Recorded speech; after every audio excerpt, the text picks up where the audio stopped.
День за днем корреспонденты нашего телеканала следят за всем, что происходит в республике и за ее пределами. И сегодня, в конце недели, подводя ее итоги, мы расскажем вам о самых интересных событиях и, конечно же, людях, с которыми нам удалось пообщаться. Вы смотрите итоговую программу «Якутия. День за днем». Меня зовут Иван Лазаренко, и вот о чем мы поговорим сегодня. Коронавирусу в России вакцинация продолжается, однако отечественные ученые готовят еще одну вакцину против COVID-19. Абсолютно безопасный для человека, он не влияет на геном человека. Развитие арктических территорий получит новый вектор, о чем говорили на форуме «Арктика-2021». Нужен ли прямо сегодня или, может быть, чуть-чуть попозже в перспективе глубоководный причал? Утонет ли республика в этом году во время паводка? Прогнозы не самые оптимистичные. Тренировки по десантированию у нас проходят на учебном полигоне, где установлен у нас макет вертолета Ми-8. Элементарное, казалось бы, явление – чистая вода в кране. Однако для некоторых это по-прежнему роскошь. Я очень рада, что в нашем селе развивается благоустройство. С открытием водоочистительной станции в каждом доме будет вода, притом еще горячая. Иногда это последний шанс начать жить полноценной жизнью. На сеансе иппотерапии побывали мои коллеги. Влияние оказывается благодаря воздействию движений лошади на организм человека через ноги, через копчик. Якутская тайга, лыжи, рюкзак и полное одиночество. Подарки на 8 марта бывают разные.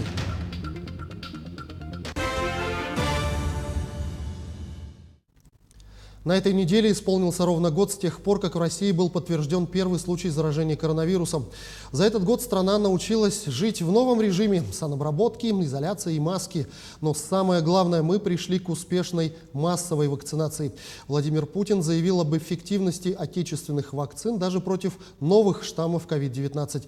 Президент сообщил об этом на встрече в Москве с руководителем Федерального медико-биологического агентства Вероникой Скворцовой. Подробности далее. Совсем недавно Европу захлестнула очередная волна заболеваемости, на этот раз новым штаммом COVID-19. Однако здесь, в России, массовое прививание началось еще в январе этого года. При этом действенность вакцины доказана практически на 100%. Как мне докладывали, имеющиеся у нас сегодня вакцины эффективно работают и против этих штаммов, которые так сегодня всех в Европе пугают. Да не только в Европе. Испытания этих вакцин, которые сталкивают с вирусом, показывают, что вакцины наши эффективны против этих штаммов. Помимо прочего, ФМБА готовит новый препарат от коронавирусной инфекции МИР-19, чья первая фаза испытаний стартовала еще в декабре прошлого года. Уникальный препарат, основанный на применении микро-РНК, блокирующих определенные сайты РНК-вируса. И те сайты, которые отвечают за копирование молекулы вируса. Это так называемый РНК-полимеразный сайт. Вот этот препарат, мы его назвали МИР-19, потому что микро-РНК, он, во-первых, абсолютно безопасный для человека, он не влияет на геном человека, он не влияет на иммунитет человека, но при этом высокоэффективно поражает вирус. А тем временем Скворцова отметила, что с учетом настороженности в отношении изменчивости вируса, ФМБА также разработаны специальные тест-системы, способные не только подтвердить наличие вируса, но и выявить его штамм. Саргалана Неустроева, Айтал Колесов, Москва. Ну а всем сомневающимся в очередной раз хочется напомнить, что вакцина «Спутник Ви» проверена и абсолютно безопасна, защищает от тяжелых последствий коронавируса абсолютно бесплатно и доступна любому гражданину России. Для получения вакцины необходимо обратиться по телефону горячей линии в поликлинику по месту жительства, а компании и организации могут заключить договор с медицинскими учреждениями, которые имеют соответствующие лицензии. В поликлинике проводится анкетирование, осмотр врача, введение первого компонента вакцины, а через 21 день введение второго компонента. Рекомендуется в течение 3 дней после прививки снизить физические нагрузки и исключить алкоголь. Противопоказания для получения вакцины – это острые симптомы ОРВИ, тяжелые аллергические реакции, беременность и период грудного вскармливания. Также вакцина противопоказана несовершеннолетним. Подробную информацию по вакцинации от COVID-19 можно получить на горячей линии Минздрава России и Минздрава Якутии. Эти телефоны вы сейчас видите на своих экранах. Правительство страны выделило Якутии более 800 миллионов рублей на ремонт и реконструкцию дорожной сети. Из них почти 250 миллионов затратят на реализацию национального проекта «Безопасные и качественные автомобильные дороги». Остальное на реконструкцию 3 крупных мостовых переходов. Это мост на автомобильной дороге Амга через реку Аллах-Юнь, мост через реку Нюя в Ленском районе, а также мост в Тампонском районе. Общая стоимость объектов составляет более 3 миллиардов рублей. При этом министр транспорта и дорожного хозяйства региона подчеркивает, выделение дополнительного финансирования на ремонт мостов стало возможно благодаря слаженной и эффективной работе главы и правительства Якутии. Данные мосты должны быть реализованы в период, работа по ним должна завершена быть в 2022-2023 годах. По Аллах-Юню работы с прошлого года уже проводятся, закончатся в 2022-м. По мостовым переходам через реку Нюя и реку Менкуле, конкурс будет объявлен в этом году в самое ближайшее время. Сразу 2 случая грубейшего нарушения экологического законодательства были зафиксированы на этой неделе. Так, экологами проведена проверка сообщения об обустройстве автозимника на территории оленьих пастбищ. По словам представителей общины Эвенов-Себян, недропользователи проложили проезд в Кобяйском районе. Кроме того, были затронуты водные объекты на местах традиционного пользования общины. По итогам проверки информация подтвердилась. При пользование водными объектами для обустройства линейных дорог по статье 11 Водного кодекса не требуется получать разрешение, но если идет изменение дна и берегов, они обязаны получить решение на пользование водным объектом. Сейчас на данный момент мы работаем с документом, запрашиваем, кто получал, кто не получал. Еще при осмотре действующий зимник только виден. А по словам заявителя, там несколько дорог, потому что там горная местность метет. И каждый раз они делают разные дороги, и поэтому она шире, но на данный момент она не видна, она находится под снежным покровом. И поэтому вместе с заявителем было решено повторить выезд в августе месяце. Другой случай уже в Алекминском районе. Там ведется предварительное расследование по факту перекрытия реки Токка. Сотрудниками Минэкологии установлено, что лицензиат рудник Таборный провел насыпь через ледовую переправу, чтобы устроить временный проезд через реку.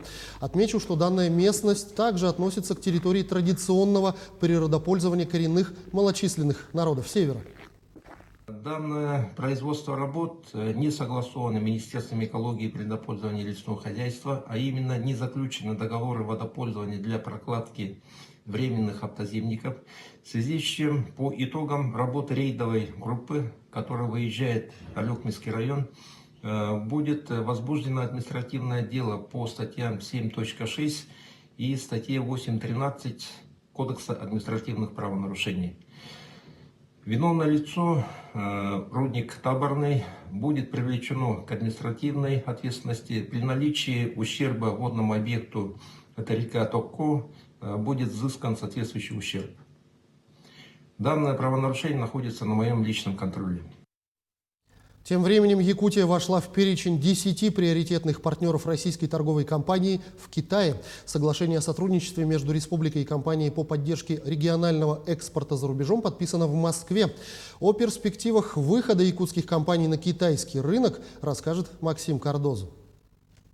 Якутские дикоросы, рыба, бриллианты и туристические путевки появятся в скором времени на крупнейшей платформе по продаже российских товаров в Китае. Ежемесячный трафик Тмол составляет 512 миллионов посетителей. Выйти на рынок Поднебесной якутским проектам поможет российская торговая компания, с которой республика подписала соглашение о продвижении экспорта несырьевых товаров. Очень интересная тема, на мой взгляд, это тема экспорта экологически чистых, высококачественных продуктов растительного происхождения, животного происхождения из Якутии. Здесь я считаю, что очень большие у нас есть перспективы на китайском рынке с учетом огромного количества дикоросов, которые растут в Якутии. Уверен, что здесь, конечно же, можно смотреть и на самом деле реализовывать, на мой взгляд, уникальные проекты, которые вряд ли где-либо можно сейчас реализовать не только в России, но и в целом мире. Китай – самый крупный потребитель в мире и ключевой товарный партнер России. Внутри страны Якутия занимает 20-е место в рейтинге инвестиционного потенциала с объемом экспорта $3,5 миллиарда. Из них объем несырьевых товаров – $160 миллионов. Якутия всегда, в общем, стояла особняком, в хорошем смысле выделялась как наиболее такая инновационная и прорывная республика, территория Дальнего Востока. И ваша команда, Арсений Сергеевич, прикладывает усилия, чтобы эта репутация только крепчала и были конкретные хорошие результаты. Российская торговая компания – новый элемент продвижения отечественной продукции в Китае. Его учредители – web.rf и Российский экспортный центр. Специалисты будут консультировать экспортеров из Якутии по разным вопросам – от транспортно-логистического обслуживания до организации бизнеса. Такое сотрудничество позволит выйти на потребителей в Пекине, Шанхае, провинциях Гуандунь, Хэйлунцзян и Сычуань. Республика Саха-Якутия является давним партнером китайских регионов, особенно провинции Хэйлунцзян. В условиях пандемии, когда закрыты границы и затруднено перемещение между нашими странами, Якутия одна из первых в России успешно освоила дистанционные форматы взаимодействия с китайскими регионами.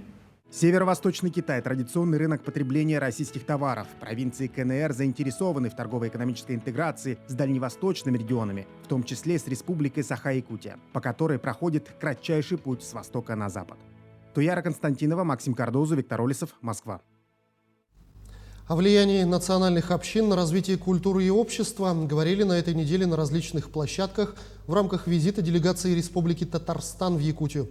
К каким выводам пришли и по каким направлениям будет выстроена работа, об этом расскажет Дмитрий Тымыров. Россия многонациональная. Представители всех народностей, населяющих нашу большую страну, должны чтить свои корни и сохранять культуру. И в первую очередь важно передать это молодежи и подрастающему поколению. Я не могу сказать, что мы исчезаем. Просто я на профессиональном уровне этим занимаюсь. А вообще на площадке России, то, конечно же, идет ассимиляция. И важно людям рассказывать. Вот сегодня я тоже подготовила программу о самоидентичности, то есть чтобы росло самосознание. Но чтобы росло самосознание, человеку нужно знать историю, показывать, насколько это актуально, и что ты являешься частью такой большой мировой культуры. Действительно, в условиях мировой глобализации есть опасность утратить национальную идентификацию. Главная задача, чтобы этого не допустить, сохранять народные языки. На самом деле это является очень актуальной темой. Почему? Потому что, так скажем, вот эта идентичность каждого народа, она, к великому сожалению, утрачивается со временем. Современная молодежь мы дошли до того, что ребята уже не знают своего элементарно родного языка. И поэтому поднятие темы изучения родных языков, поднятие темы изучения своей родной культуры, культуры, традиций и, так скажем, трансляция их для других народов, для других людей и просто обмен опытом – это очень важно. Сегодня каждый регион страны ежегодно получает от федерального бюджета финансирование на развитие межнациональных и межэтнических отношений. В этом году, летом, в июне месяце, мы планируем сделать там большое мероприятие «Дни Якутии в Республике Татарстан». Организационные моменты сейчас уже делаются. Наш министр по внешним связям и делам народов Гаврил Витальевич Кириллин туда тоже в состав этой делегации включен. В рамках своего визита в Якутию делегация Татарстана провела различные мероприятия, а также успела ознакомиться с культурой и современными реалиями нашего региона. Теперь уже делегацию республики ждут с ответным визитом в Татарстане. Дмитрий Тымыров, Семен Семенов, Якутск. Сейчас мы прервемся буквально на минуту. Не переключайтесь и смотрите далее в нашей программе. Мечта становится реальностью. Продолжается реализация федеральной программы «Чистая вода». Чего ждать от паводка в этом году? Расскажем, как идет подготовка.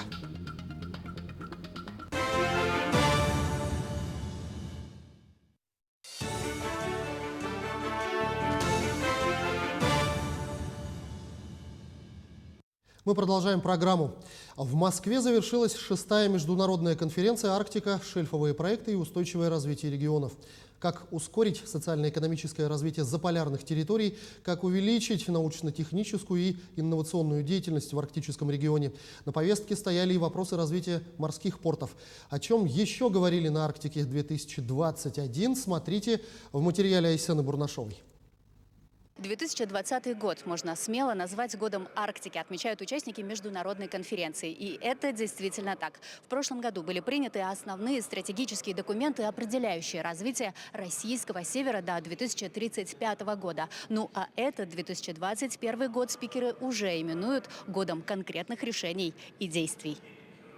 Только на пленарной сессии более десятка докладчиков. На повестке моногорода, экологическая безопасность, энергетика. Темы отвечают вызовам реального времени. Сегодня российская Арктика 9 миллионов квадратных километров. Это географическая цифра. 2,5 миллиона человек населения, которое проживает и которое составляет 40% населения всей Арктики планеты.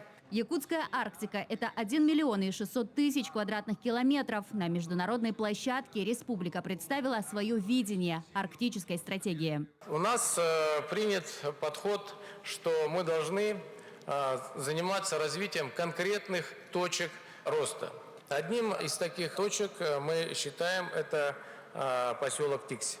Морской порт, известный в истории освоения Арктики еще с начала прошлого века. Так, первые шаги делает проектный офис по комплексному развитию Тикси. Достигнуты договоренности по созданию научно-испытательного полигона для арктических технологий и техники. Продвигается и зеленая энергетика. Еще в декабре там был запущен ветродизельный комплекс. Ветровые установки, мощность по 300 киловатт и традиционная дизельная генерация, современная Янмар по 1 мегаватту, то есть 3,9 мегаватта установленной мощности ветродизельный комплекс. Использование ветроустановок и современных дизельных агрегатов снизит расход топлива более чем на 500 тонн в год, что обеспечит положительный и экономический, и экологический эффект. Уже в ближайшие годы Тикси должен стать модельным энергоэффективным поселком, отмечают участники конференции. Возобновляемая энергетика, она не должна заменять централизованную энергетику, но она должна идти ей в дополнение. И как раз-таки вот на территории Якутии, которая уникальна по своим возобновляемым ресурсам ветер, солнце, она может сыграть решающую роль в повышении надежности. Порт двойного назначения, центр арктического туризма или базовый пункт управления восточного участка Севморпути. Почти синонимы Тикси. На горизонте событий и возможность расширения границ морского порта. Переговоры о строительстве глубоководного причала в 120 километрах от Тикси ведутся с госкорпорацией «Росатом». Сегодня просчитываются все аргументы, нужен ли прямо сегодня или, может быть, чуть-чуть попозже в перспективе глубоководный причал. Это речь идет о бухте в районе села Найба. Там естественные глубины до 12-14 метров. Вы знаете, что побережье Ледовитого океана очень мелкое, значит 4-5 метров примерно везде. И такие вот глубоководные бухты естественные, их буквально единицы. Айсена Бурнашова, Джур Березкин, Москва. Чистая вода – источник жизни и залог здоровья. С этим утверждением вряд ли кто-то не согласится, но, к сожалению, далеко не все могут пользоваться таким благом цивилизации, как водопровод. Нынешний 2021 год объявлен годом здоровья и символично. В рамках федеральной программы «Чистая вода» в районах республики начали строить водоочистные станции. Вопрос качества воды ставится жителями Верхневилюйска вот уже давно. На днях в районном центре ввели новую водоочистную станцию. Жители не скрывают радости. Наболевший вопрос наконец-таки решится. Семья Гурьевых недавно благоустроили свой дом. Расход воды заметно увеличился. Я очень рада, что в нашем селе развивается благоустройство. С открытием водоочистительной станции в каждом доме будет вода, притом еще горячая. С тех пор, как мы благоустроили свой частный дом, потребление воды увеличилось во много раз. Сейчас мы услугами водовоза пользуемся 2-3 раза в месяц, что крайне неудобно. Кроме того, в районе в дальнейшем проведут магистральные сети и построят канализационные очистные станции. И уже через пару лет Верхневилюйск станет первым районным центром с полным благоустройством по типу городских округов. На сегодня объявлены конкурсы, и буквально через несколько дней будут известны победители. Это те, которые будут проведены внутрипоселковые сети. Полностью это 19 километров. Значит, также будут проведены конкурсы канализационной очистной станции в селе Верхний Вилюйск. И все эти работы, сети мы должны построить до 2022 года, а канализационную очистную станцию до 2023 года. Также в рамках федерального проекта обновлена система водоподготовки и в Алекминском районе, построенная в далеком 1984-м. Качество воды, особенно в период паводка, оставляло желать лучшего. Нынче здесь обновлены водозаборные сооружения, построена водоочистная станция и модульная котельная. Отрадно, что наш район участвует в подобных федеральных целевых программах и дает нашим жителям возможность пользоваться качественной водой. Сегодня мы закончим реализацию первого этапа по данной программе. Это первый объект, реализованный в рамках федерального проекта «Чистая вода» в Якутии. Обошелся он в 263 миллиона рублей, в том числе из федерального бюджета 260 миллионов. Так, в этом году будет реализован и второй этап реконструкции системы водоснабжения района. В Алекминске построят водозаборные сооружения. В первом этапе мы очистную систему с емкостями и с новой котельной построили. Вторым этапом в этом году мы запланированы работы по строительству первого подъема. В следующем году у нас будет реконструкция систем водоснабжения в городе протяженностью 5200 метров. По итогам реализации региональной программы к 2024 году в Якутии планируется построить и реконструировать всего 56 объектов водоснабжения. Не зря то, что глава региона Арсений Сергеевич одним из первым указом было это экологическое благополучие населения республики. И там тоже отражено части чистой воды. И мы эту работу проводим ежедневно. И этому есть показатель, и мы рады этому. Сегодня говорим, что к 2024 году мы должны набрать 78% охвата населения республики чистой водой. Разработка проектно-сметной документации водоочистной станции началась и в Амгинском Улусе. После проект также будет включен в федеральную программу «Чистая вода». Новую станцию, которая обеспечит жителей Амгии круглогодичным водоснабжением и качественной питьевой водой, установят в местности Горы Короленко. Виктория Федорова, Василина Федотова, Елена Фаст. День за днем. Тем временем службы и ведомства начали подготовку к паводкоопасному сезону в Якутии. По мнению ученых, из-за аномальных морозов этой зимой на Дальнем Востоке реки замерзли на пике своей водности, что привело к значительному увеличению толщины льда. О подготовке к грядущему паводкоопасному сезону в материале нашего корреспондента Юрия Осипова. Прогноз по вскрытию рек должен появиться в апреле. По предварительной информации, на большей части республики снегозапасы не превышают нормы. Однако в МЧС региона отмечают, что исключение составляют бассейн реки Колыма, среднее течение Алдана, центральная часть Амги и река Лена в районе города Якутска и Ленского района. На реках республики идет активное формирование ледяного покрова, которое продолжится вплоть до середины апреля месяца. На конец февраля месяца показания по толщине льда в республике показывают в пределах нормы, за исключением отдельных участков, где толщина льда превышает норму от 5 до 38 сантиметров. Это на реке Лена, Ленском, Кобяйском, Жиганском и Булунском районах, на реке Колыма и Верхнеколымском и Среднеколымских районах и на реке Амга в Амгинском районе. Ленское бассейновое водное управление ведет подготовку к предстоящему паводку сразу по нескольким направлениям. Это обследование гидротехнических сооружений и объектов, представляющих экологическую опасность, мероприятия по ослаблению прочности льда и третье направление – работа межведомственной рабочей группы по регулированию режимов Вилюйской и Колымской гидроэлектростанций. Суть в том, что сколько мы можем сбросить, решаем вопрос сбросить холостых сбросов с данных ГЭС, предпаводковые сбросы с учетом притока воды и с учетом доставки грузов, сколько мы должны сбросить. В преддверии паводка спасатели Якутии прошли ежегодную подготовку. В тренировках участвует весь состав поисково-спасательных работ, это 116 человек.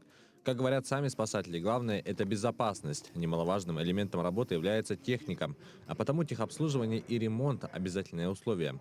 Также проверяется и личное снаряжение спасателей и водолазов. Большую помощь в работе оказывают беспилотники. Очень существенно облегчает, особенно во время поисков. Как если по тактике идти, группа прочесывает, нашли какую-то болото, марь, чтобы всю группу туда не загонять, чтобы прочесывать. Достаточно поднять коптер, посмотреть сверху. Сверху очень хорошо видно, потому что бывает такое, что когда по лесу идешь, бывает трава или кустарники такие, что рядом стоящего напарника ты просто ноги не видишь. Тренировки у каждого свои. У водолазов это спуски под воду, а у спасателей беспарашютное десантирование. Тренировки по десантированию у нас проходят на учебном полигоне, где установлен у нас макет вертолета Ми-8, значит, на котором отрабатывают спасатели-десантники выход из вертолета, спуск, приземление.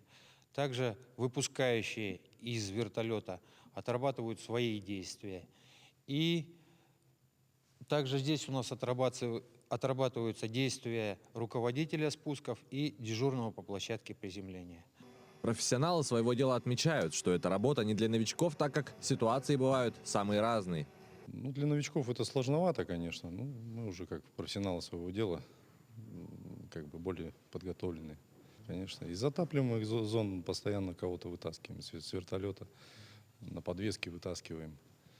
Так подлетаем, на лодках вытаскиваем кого-то. При возникновении чрезвычайной паводковой ситуации необходима и помощь водолазов.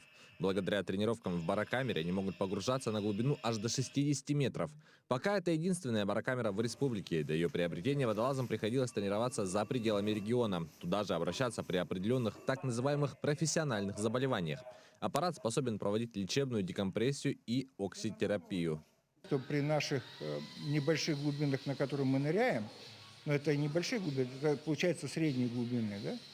Временно случается насыщение все равно организма азотом, вот, и остается остаточный азот. Так вот, для того, чтобы удалить этот остаточный азот из организма, мы, водолазов, здесь проводим им именно лечебные декомпрессии. По сообщению регионального МЧС, на март-апрель запланировано проведение командно-штабных учений в 9 муниципальных образованиях, наиболее подверженных паводкам. Время прохождения весеннего половодья в целях оперативного получения космических снимков, проведения мониторинга и прогнозирования обстановки, связанной с прохождением ледохода, на территории города Якутска будет работать мобильный приемо-передающий комплекс Роскосмоса. Для безопасного прохождения весеннего половодья в Якутии собраны значительные силы. Это более 16 тысяч человек и 2700 единиц техники. Также 19 единиц авиационной техники и более 190 плавсредств. Юрий Осипов, Иван Яковлев, Сарглана Неустроева, Илья Сыромятников, Якутия. День за днем. Сейчас мы снова ненадолго прервемся и смотрите далее в программе. Иногда это последний шанс начать жить полноценной жизнью. Расскажем об иппотерапии. Уникальный праздник, которого больше нет нигде в мире, День народного мастера. В столице прошел фестиваль мастеровых.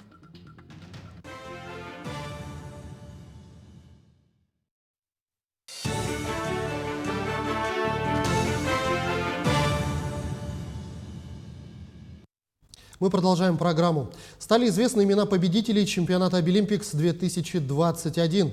В республике прошло торжественное награждение победителей 6-го регионального отборочного этапа финала 7-го национального чемпионата по профессиональному мастерству среди инвалидов и лиц с ограниченными возможностями здоровья. Соревнования в этом году прошли в Якутске и Нерюнгри по 4 компетенциям в 3 возрастных категориях: школьники, студенты и специалисты. О том, как проходил чемпионат и о его итогах, далее в материале. Обилимпикс – это международное движение, основной деятельностью которого является проведение конкурсов профессионального мастерства для людей с инвалидностью с целью их профессиональной ориентации и содействия в трудоустройстве. В республике он проводится с 2016 года. С тех пор требования к участникам растут, как и количество компетенций. Так, в этом году добавились визаж, поварское дело, парикмахерское искусство, веб-разработка и другие. Благодаря этому участники могут осваивать новые компетенции. Для Джулианы Андреевой вязание крючком превратилось в хобби, однако в будущем участница Обилимпикса планирует покорять новые компетенции. Я занимаюсь вязанием очень давно. В будущем это для меня хобби. Я планирую заниматься керамикой. Но в следующем году я снова буду участвовать в Обилимпиксе. По компетенции резьба по дереву всего соревновались 8 участников 3 коррекционных школ. В каждой компетенции для соревнующихся есть определенный регламент. Например, на резьбу по дереву выдавали 3 часа, и с каждым конкурсным днем задания для участников только усложнялись. Как рассказал один из экспертов, на следующий год планируется привлечь больше участников. В будущем мы планируем привлечь побольше школ, так как в этом году участвовали только 3 школы. В будущем мы хотим побольше участников привлечь к компетенции резьбы по дереву. На первый взгляд, казалось бы, не так уж сложно, что нужно лишь чуточку терпения и желания. Но посидев немного, понимаешь, что дело не только в упорстве и в огромном желании, но также нужна и определенная доля таланта. На самом деле, как выяснилось, это очень сложно. Некоторые из участников занимаются не только в определенной компетенции, но и также успевают параллельно развиваться в других направлениях. Меня зовут Бердюгин Максим. Я учусь в 10 классе. Я занимаюсь вольной борьбой, резьбой по дереву, теннисом. Уже 3 года я занимаюсь резьбой, мне это очень нравится. Учитель мне помогает, мне не трудно, поэтому в будущем я планирую снова участвовать в соревнованиях. Всего в чемпионате участие приняло порядка 145 конкурсантов, было задействовано 120 экспертов и около 60 волонтеров. Помимо тех компетенций, которые ориентированы на одну профессиональную деятельность, есть и такие, которые включают в себя несколько навыков. Ресторанный сервис – это сфера услуг, которая включает несколько профессий. Это бармен, бариста, сомелье, официант, хостес, ну и так далее, и также повар. Что же включает у нас конкурсный день? Это модуль ресторана и модуль бар. По модулю ресторана у нас складывание салфеток и сервировка на 4 гостей. Модуль бар – приготовление 1 коктейля на 2 порции. Победившие здесь на региональном этапе, они выходят на федеральный уровень и далее уже на международный. Но мы таких иллюзий не питаем, тем не менее, проведение таких чемпионатов – это территория возможностей для детей с ограниченными возможностями здоровья и для детей-инвалидов. Пробуя себя в той или иной компетенции, дети учатся совершенствовать свои знания, свои навыки, свои умения. 5 марта прошло торжественное закрытие чемпионата Обилимпикс-2021. Победителей наградили грамотами и ценными призами. Медали и также призы от наших спонсоров. Это различные, в зависимости от компетенции. Это планшеты, наборы ключей, там, аудиосистемы и так далее, и так далее. И это не конец, это только начало большого пути. Они будут активно готовиться. Время, в принципе, есть до ноября. Но это как большие соревнования, скажем так, как Паралимпиада. Интересовалась с детства визажем, вообще с косметикой. Использовала мамины косметики. Первый раз участвую в визаже, именно в компетенции визаж. А так, нет, не тяжело. Я красила людей. Я хочу открыть свой салон красоты. Вообще я хочу стать косметологом. И хобби, как визаж.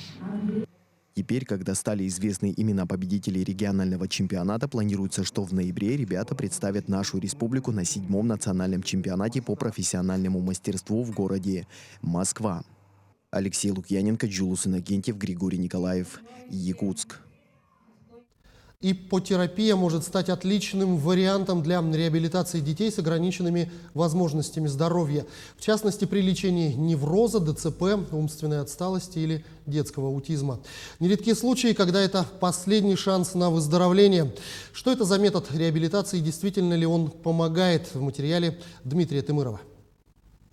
В столице региона проблема реабилитации детей с ограниченными возможностями здоровья стоит особо остро. Конкретных, как таковых, реабилитационных центров не существует, и поэтому многим приходится выезжать за пределами столицы и даже за пределы региона. Обязательно нужно ходить на платные реабилитационные центры, обязательно, потому что очень помогает.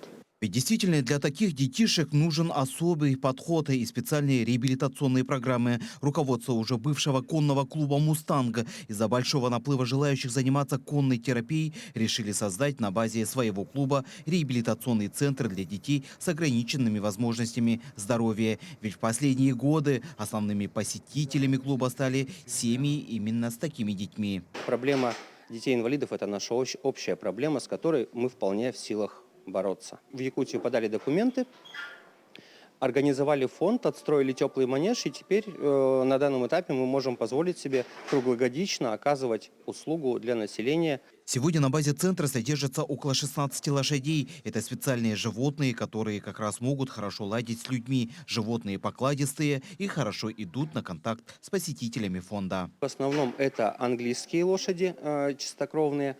Они никак не могут содержаться на улице зимой, поэтому им нужно круглогодичный уход именно теплого содержания. И вот именно для реабилитации детей нужны именно такие животные. Ведь не каждая порода лошадей может работать с детьми с ограниченными возможностями здоровья. Иппотерапия – это метод реабилитации посредством адаптивной верховой езды. Уникальность данной терапии заключается в гармоническом сочетании телесно-ориентированных и когнитивных приемов воздействия на психику пациента. Влияние оказывается благодаря воздействию движений лошади на организм человека через ноги, через копчик, то есть, условно говоря, эмулировать движение костей и организма человека, мышечной системы. То есть создается впечатление, организм начинает думать, что он шагает. Соответственно, укрепляются кости, мышечная система. Результаты видны не сразу, но их точно можно заметить. Об этом говорят родители, чьи дети занимаются лечебной верховой ездой. В первый раз, когда пришли в 2018 году, вот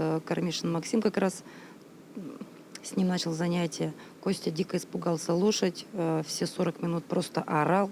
Он не мог на ней не то чтобы не сидеть, он даже лежать на ней не мог. В 2019 году Костя уже более-менее уверенно, как бы уже осознанно, что это лошадка, что вот уже ручки тянет, уже садился, вот как вот он вот сейчас, да. Эффект, безусловно, есть. Занимаясь в этом клубе, мы побороли наш страх, который нам очень мешал. Мы даже внутри города никуда не могли выезжать. Было очень сложно, и вот это вот все нам именно помогли здесь, в конном клубе. Сегодня в столице региона иппотерапия считается еще молодой и не такой распространенной методикой реабилитации детей с ограниченными возможностями здоровья. Но у нее есть все шансы стать одной из самых доступных и пока эффективных методик лечения детей. Поэтому сегодня фонд планирует расшириться, а для этого нужна хорошая поддержка как со стороны регионального министерства здравоохранения, так и со стороны других ведомств.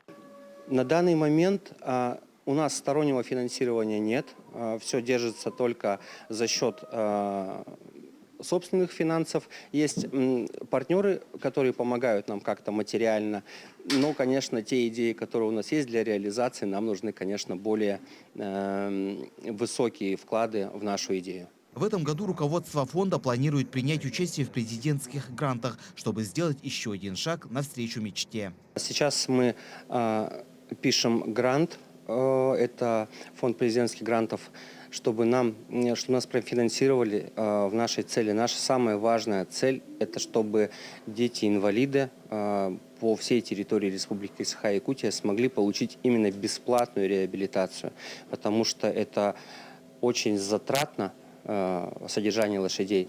Самостоятельно мы такую услугу не можем предоставить. Но с помощью грантов это очень легко достигается. Сейчас такая реабилитационная программа стоит порядка 25 тысяч рублей. Половина оплачивается фондом, оставшаяся часть родителями. А если фонд сможет выиграть грант, то курс реабилитации детей с ограниченными возможностями здоровья может стать полностью бесплатным. И тогда счастливых детей может стать еще больше. Дмитрий Тымыров, Григорий Охлопков, Якутия. День за днем. На этой неделе в Якутске прошла 11-я ежегодная ярмарка-выставка «Якутия мастеровая». Мероприятие приурочено Дню народного мастера республики. Так, по сообщению организаторов фестиваля, на сегодняшний день Якутия насчитывает свыше 200 народных мастеров и более 400 мастеров народных художественных промыслов. Подробнее расскажет Саргалана Неустроева. Более 300 мастеров, 26 муниципальных образований и 3 учебных заведения представили свои работы здесь, в ДК Кулаковского. Это настоящий кладезь национальной самобытности. Здесь можно найти изделия из дерева, меха, кожи, глины, железа и многого-многого другого. Главная задача фестиваля – возродить, сохранить и развить все виды народных художественных промыслов. Вот уже 11 лет у мастеров Якутии есть возможность продемонстрировать свой талант на ярмарке выставки «Якутия мастеровая». В этом году есть особенности. Нам пришлось отказаться от ярмарочных мероприятий, от продажи, с тем, чтобы не допускать массовых скоплений. Тем не менее, вот в этом году мы смогли провести и шествие, это тоже наше традиционное мероприятие.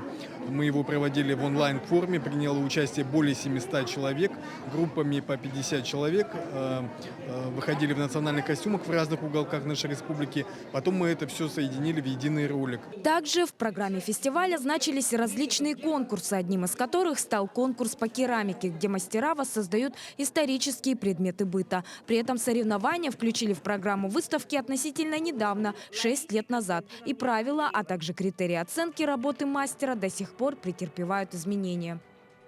Толчком однозначно послужило то, что мы хотели показать всем реконструкцию древних сосудов наших предков. Мы написали заявку в 2014 году, чтобы включили номинацию керамики в этот замечательную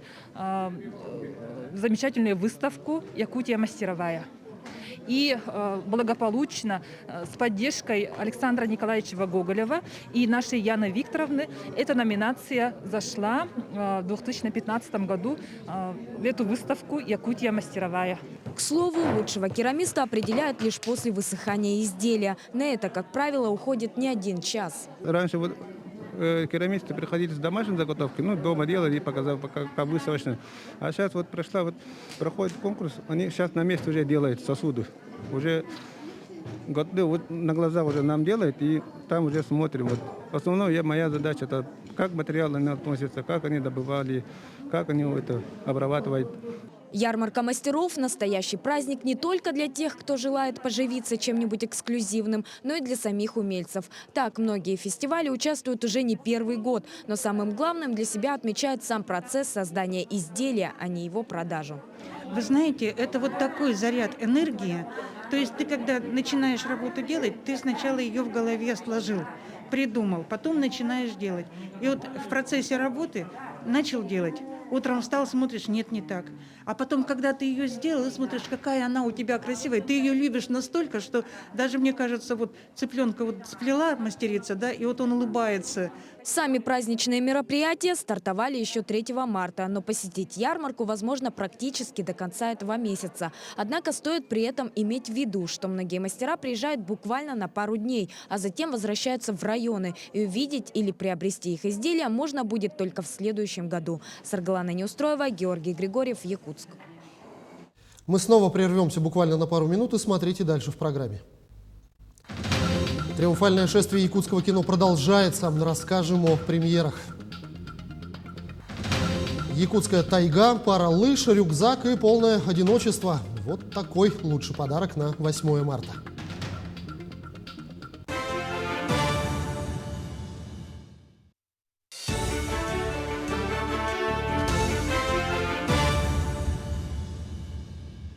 Продолжаем программу. Документальный фильм «Вечная память народа» презентовали на этой неделе в Якутске. Картина повествует об одном из трагических событий в истории региона времен Великой Отечественной войны – Чурапчинском переселении. Подробности в сюжете далее. 40-е годы запомнились якутянам, в том числе одной из самых трагических страниц в истории республики. Осенью 1942 года произошло насильственное переселение чурапчинских колхозов в северные районы Якутии.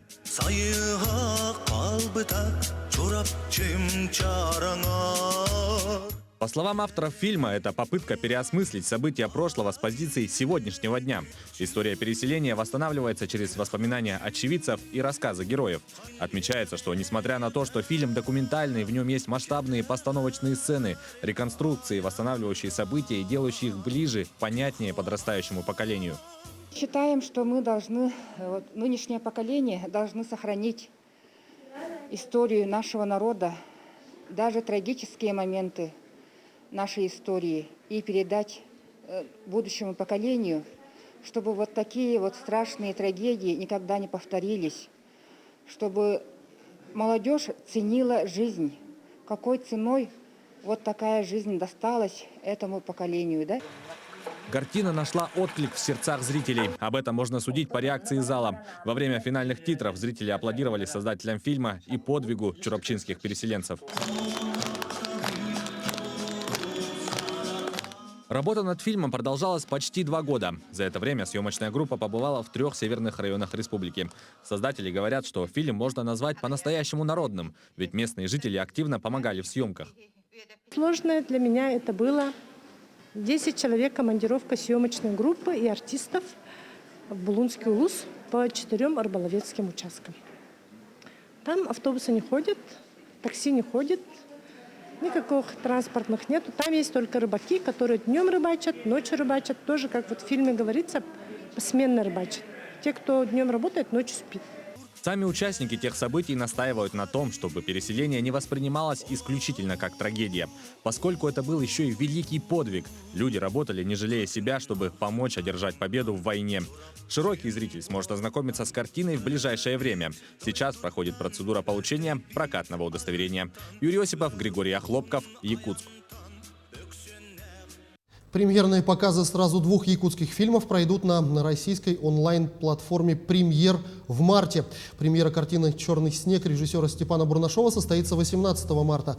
Фильм получил гран-при кинофестиваля «Окно в Европу». А показ фильма «Пугало», который принес режиссеру Дмитрию Давыдову главный приз «Кинотавра», стартует 25 марта. Тем временем якутский фильм «Ичи» готов покорять мир и штурмовать международный прокат. Продюсер картины объявила о заключении контрактов с зарубежными компаниями, которые занимаются продвижением фильмов по всему миру. Теперь с якутским кино смогут познакомиться миллионы человек в самых разных уголках планеты. С создателями фильма пообщался Максим Кардозу. Очередное достижение Сахавуда. Международного проката у независимого якутского кино никогда не было. И вот взята новая планка. Фильм Костаса Марсана «Ичи» готов покорять массового зарубежного зрителя. 2 крупные иностранные дистрибьюторские компании будут продвигать картину по всему миру. В каких-то странах будет кинотеатральный показ, но точно могу сказать, что онлайн-стримингах и телевидениях везде будут показываться, в том числе и на кабельных каналах, и на спутниковых каналах, и на авиасамолетах и прочее. В том числе и в стримингах известных, начиная от Netflix, заканчивая Hulu и Xbox и прочее. Очень много возможностей показать фильм, продемонстрировать.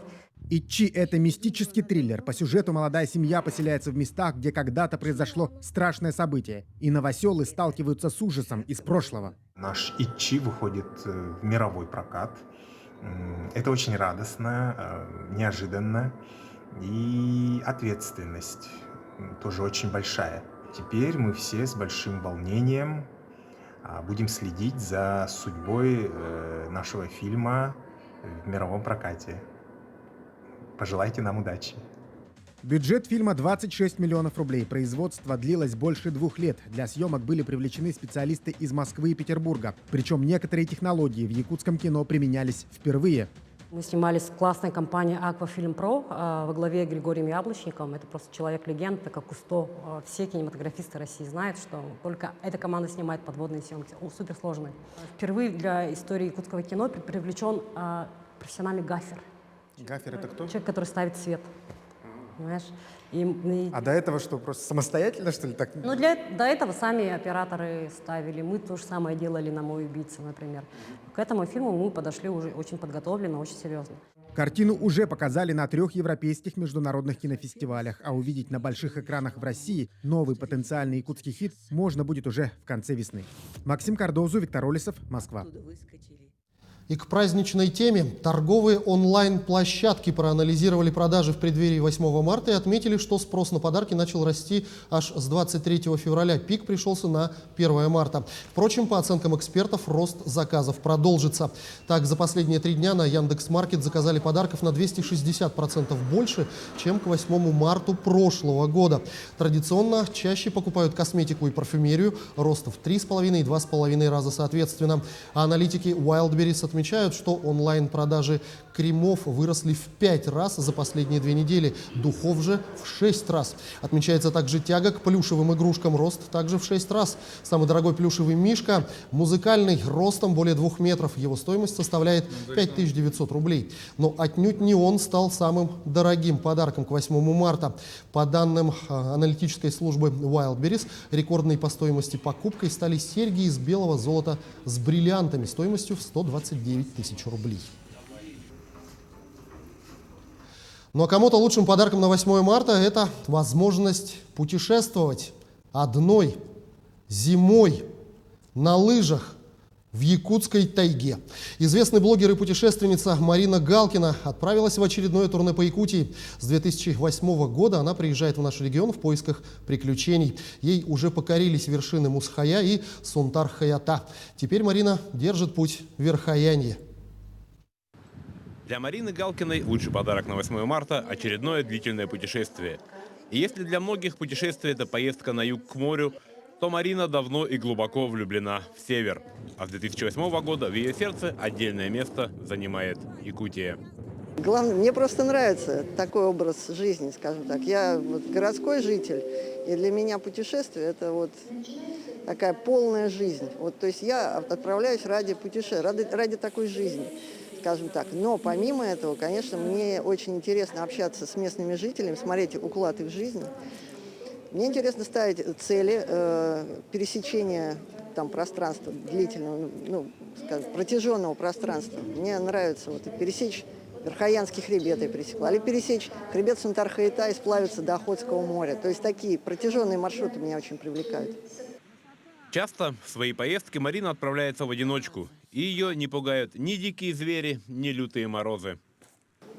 Ну, страшно, это вопрос философский. Я человек опытный, подготовленный, поэтому, в принципе, не страшно. А так какие-то моменты отдельные, ну, бывает где-то страшно. Ну да, когда там медведица на меня даже делала такой выпад ложный. Ну, бывают, да, какие-то технические сложные моменты прохождения. Вот я не могла там водопад пройти, мне пришлось там облезать по скалам. Были моменты там, ну, опасные, скажем так. Бывает, когда непогода, там не знаешь, когда она закончится, хватит ли продуктов. Сейчас Марина отправилась в очередное путешествие по Якутии. Впереди ее ждет 200 километров тайги, которые путешественница собирается преодолеть на лыжах. План дойти до Ириады с Василием. Это вот жители озера Дибалах. Они живут в труднодоступном районе, и к ним у них никакой связи даже нету с цивилизацией. 200 километров пути по тайге, перевалы, тундра где-то горная. Вот хочу к ним дойти, посмотреть, как они живут вот в зимний период. Потому что была у них летом, теперь хочу зимой к ним прийти. Для полного ощущения счастья Марине надо немного. Большой рюкзак, пара лыж, санки да дальняя дорога. И все это она в избытке находит у нас, в Якутии. Александр Хавренко, Григорий Охлопков, Якутск.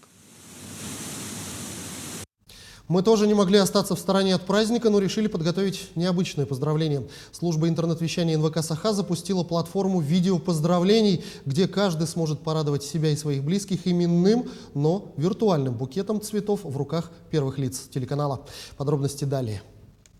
Один из самых амбициозных проектов службы интернет-вещания НВК «Саха» от первых лиц телеканала. И сегодня мы узнаем, кто же стоит за этими мультимедийными трендами. Именно в этом небольшом кабинете всего за 2 недели была придумана и разработана сложнейшая мультимедийная система. И все ради того, чтобы поздравить дам с их Международным женским днем. 8 марта – отличное подспорье для тех, кто желает раскрутить тот или иной товар. Еще за месяц до самого праздника то и дело можно заметить яркие предложения для поздравлений прекрасной половины. Именно в это время рождаются самые смелые и интересные идеи. Сама идея пришла к нам, когда мы готовили контент на 8 марта. Мы хотели сделать приятное нашим мамам, бабушкам, тетям, при этом учесть все ковидные ограничения. И мы решили, что это оптимальный вариант бесконтактно поздравить своих близких. И перед нами стояла задача, чтобы каждая женщина почувствовала себя особенной, что это видео поздравление специально для нее и персонально для нее. При этом создать видеооткрытку может каждый. Система и интерфейс платформы достаточно просты для понимания даже тем, кто, как говорится, с компьютером на «вы». Для того, чтобы создать поздравление, нам нужно зайти на сайт nvkonline.ru, nvk-online.ru. Здесь мы выбираем баннер с видеопоздравлениями, нажимаем на него и переходим на сайт. Так. Здесь мы добавляем любое имя, кого вы хотите поздравить, например, Надежда. Дальше мы выбираем букеты. У нас тут весенний микс, розы и тюльпаны. Ну пусть будет тюльпаны. И создаем поздравление. Дальше у нас выходит видео. Этот букет специально для тебя. По словам создателей проекта, диапазон имен в базе данных довольно обширный. Вбить в заветную строку можно даже обладателей редких якутских имен. Прикрепляется к открытке оно посредством программы After Effects. Этот проект будем расширять в ближайшем будущем. Хотим уже добавить не только 8 марта, но и другие праздники, добавить мужские имена, выбор увеличить букетов, не только букеты, но и чтобы какие-то другие подарки были интересные, приятные. Помимо прочего, добавятся и новые лица поздравителей и выбор языка видеооткрытки. А тем временем для раскрутки проекта служба интернет-вещания запустила специальные GIF-изображения, которые уже набрали свыше 1 миллиона просмотров. Сарглана Неустроева, Георгий Григорьев, Якутск. Именно такой была эта неделя. Наши корреспонденты продолжат следить за развитием событий. Вы смотрели программу «Якутия. День за днем». Для вас в студии работал Иван Лазаренко. И, прощаясь от всей мужской половины нашего телеканала, я хочу поздравить всех прекрасных, милых, любимых женщин нашей республики с этим замечательным весенним праздником 8 марта. Пусть всегда искры горят в ваших глазах, на лице сияет улыбка, и близкие люди всегда дарят вам радость и счастье. Любите и будьте любимы. С праздником!